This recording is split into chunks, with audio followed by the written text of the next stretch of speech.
In this video, I'm going to show you step by step how to get your checking account statement from Chime. If you do not have an account on Chime yet, we will put our link in the description below for you to sign up. We will also include links for some of the banking products we recommend for you to try. To start, open the website chime.com, then click on Login. Next, in the fields provided, enter your username and password. Once entered, click on Sign In.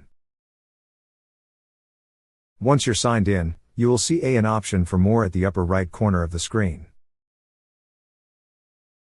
Click on More.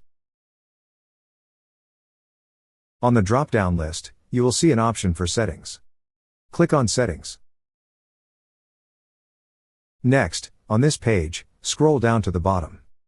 Then you will see an option for Documents. Click on Documents. Here you will see your account statements.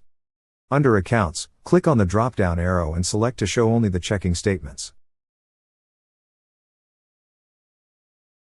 After that, click on the checking statement you wish to download.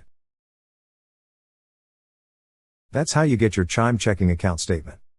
Thank you so much guys for watching, and if you have not yet subscribed to our YouTube channel, please subscribe to our YouTube channel as we create tech videos related to financial apps almost every day. Also check out our recommended resources in the description below for various sign-up bonuses.